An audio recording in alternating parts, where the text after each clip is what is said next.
2 Samuel chapter 13.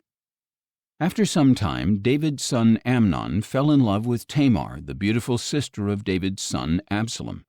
Amnon was sick with frustration over his sister Tamar, for she was a virgin, and it seemed implausible for him to do anything to her. Now Amnon had a friend named Jonadab, the son of David's brother Shimeah. Jonadab was a very shrewd man, so he asked Amnon, "Why are you, the son of the king, so depressed morning after morning? Won't you tell me?" Amnon replied, "I am in love with Tamar, my brother Absalom's sister." Jonadab told him, "Lie down on your bed and pretend you are ill. When your father comes to see you, say to him, 'Please let my sister Tamar come and give me something to eat. Let her prepare it in my sight so I may watch her and eat it from her hand.'" So Amnon lay down and feigned illness. When the king came to see him, Amnon said, "Please let my sister Tamar come and make a couple of cakes in my sight so that I may eat from her hand." Then David sent word to Tamar at the palace, "Please go to the house of Amnon your brother and prepare a meal for him." So Tamar went to the house of her brother Amnon, who was lying down. She took some dough, kneaded it, made cakes in his sight, and baked them. Then she brought the pan and set it down before him, but he refused to eat. "Send everyone away," said Amnon, and everyone went out. Then Amnon said to Tamar, "Bring the food into the bedroom so that I may eat it from your hand." Tamar took the cakes she had made and went to her brother Amnon's bedroom. And when she had brought them to him to eat, he took hold of her and said, "Come, lie with me, my sister." "No, my brother," she cried, "do not humiliate me, for such a thing should never be done in Israel. Do not do this disgraceful thing. Where could I ever take my shame? And you would be like one of the fools in Israel. Please speak to the king, for he will not withhold me from you." But Amnon refused to listen to her, and being stronger, he violated her and lay with her. Then Amnon hated Tamar with such intensity that his hatred was greater than the love he previously had. "Get up," he said to her, "be gone." "No," she replied, "sending me away is worse than this great wrong you have already done to me." But he refused to listen to her. Instead, he called to his attendant and said, "Throw this woman out and bolt the door behind her."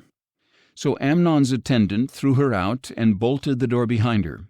Now Tamar was wearing a robe of many colors, because this is what the king's virgin daughters wore.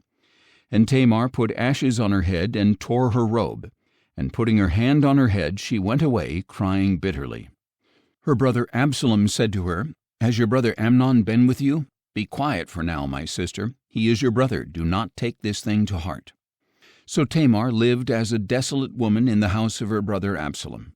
When King David heard all this, he was furious, and Absalom never said a word to Amnon, either good or bad, because he hated Amnon for disgracing his sister Tamar. 2 years later, when Absalom's sheep shearers were at Baal-Hazor near Ephraim, he invited all the sons of the king, and he went to the king and said, "Your servant has just hired shearers. Will the king and his servants please come with me?" "No, my son," the king replied, "we should not all go, or we would be a burden to you." Although Absalom urged him, he was not willing to go, but gave him his blessing. "If not," said Absalom, "please let my brother Amnon go with us." "Why should he go with you?" the king asked. But Absalom urged him, so the king sent Amnon and the rest of his sons. Now Absalom had ordered his young men, "Watch Amnon until his heart is merry with wine, and when I order you to strike Amnon down, you are to kill him. Do not be afraid. Have I not commanded you? Be courageous and valiant." So Absalom's young men did to Amnon just as Absalom had ordered. Then all the other sons of the king got up, and each one fled on his mule. While they were on the way, a report reached David, "Absalom has struck down all the sons of the king, not one of them is left." Then the king stood up, tore his clothes, and lay down on the ground, and all his servants stood by with their clothes torn. But Jonadab, the son of David's brother Shimeah, spoke up, "My lord must not think they have killed all the sons of the king, for only Amnon is dead. In fact, Absalom has planned this since the day Amnon violated his sister Tamar. So now, my lord the king, do not take to heart the report that all the sons of the king are dead. Only Amnon is dead." Meanwhile, Absalom had fled. When the young man standing watch looked up, he saw many people coming down the road west of him, along the side of the hill.